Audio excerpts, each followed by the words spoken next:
வணக்கம். நம்மால் கொஞ்சம் கூட கட்டுப்படுத்த முடியாத விஷயங்களை நினைச்சு நாம எவ்வளவு அடிக்கடி கவலைப்படுறோம்னு ஒரு நிமிஷம் யோசிச்சு பாருங்க. இது வெளியே தெரியாத ஆனா ரொம்பவே ஆபத்தான ஒரு பழக்கம். இந்த அமைதியான பழக்கத்தை எப்படி முறியடிச்சு மன அமைதியை கொண்டு வரதுன்னு தான் இந்த தொகுப்புல நாம பார்க்க போறோம். சரி, வாங்க உள்ளே போகலாம்.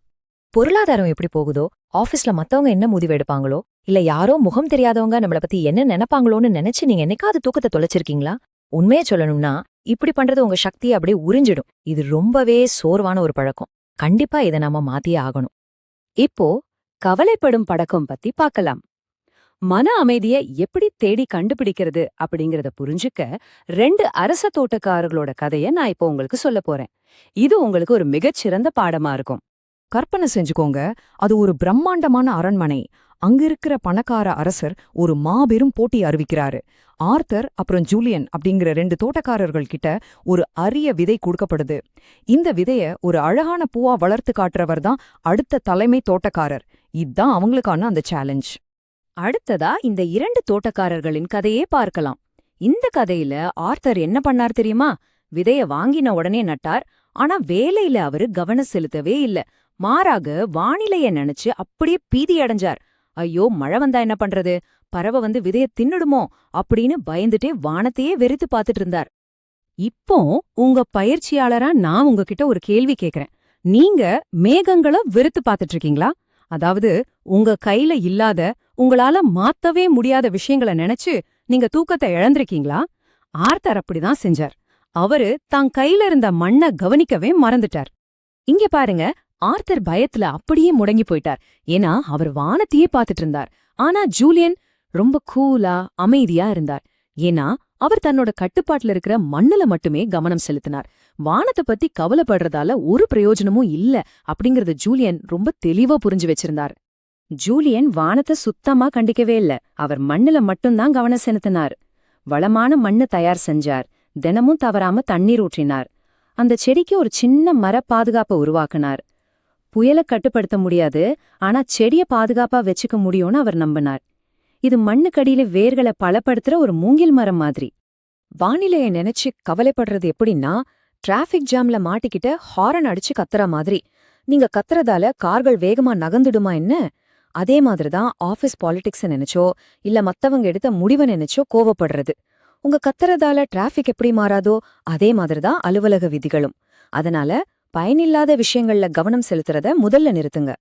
சில வாரங்கள் கழிச்சு அங்க ஒரு கடுமையான வறட்சி வந்துச்சு. வெயில் கொளுத்துது. இதுல ஆர்தரோட செடி காய்ந்து இறந்து போச்சு. ஆனா ஜூலியனோட செடி சூப்பரா தப்பி பிழைத்தது. 2 பேருக்கும் வானிலை ஒண்ணுதான் இல்லையா?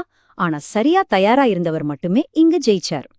சரி, இப்போ கட்டுப்பாட்டு வளையம் பத்தி பார்க்கலாம். அரசர் வந்தார். ஜூலியன் அந்த அழகான பூவோட பெருமையா நின்னார். அவர்தான் இப்போ தலைமை தோட்டக்காரர். இப்போ இந்த வெற்றியோட உண்மையான ரகசியத்தை நாம பாப்போம். ஜூலியன் சொன்ன அந்த ரகசியம் ரொம்ப சிம்பிள். உங்களால காற்றையோ வெப்பத்தையோ பறவைகளையோ கண்டிப்பா கட்டுப்படுத்த முடியாது. உங்க கைகளையோ உங்க மண்ணையும் மட்டும்தான் உங்களால கட்டுப்படுத்த முடியும். இவ்ளோ ஆழமான வார்த்தைகள் பாருங்க. இதை எப்பவுமே உங்க மனசுல வச்சுக்கோங்க. நம்ம வாழ்க்கையிலயும் குறிப்பா வேலை செய்யற இடத்துலயும் இது 100க்கு 100 உண்மைங்க. மத்தவங்களோட முடிவுகளையோ அலுவலக அரசியலையோ நம்மால மாத்த முடியாது. உண்மையான மன கட்டுப்பாடுங்கிறது உங்கனால எதை மாத்த முடியும்னு தெரிஞ்சுக்கிறது தான். மீதி எல்லாத்தையும் அப்படியே விட்டுடுங்க.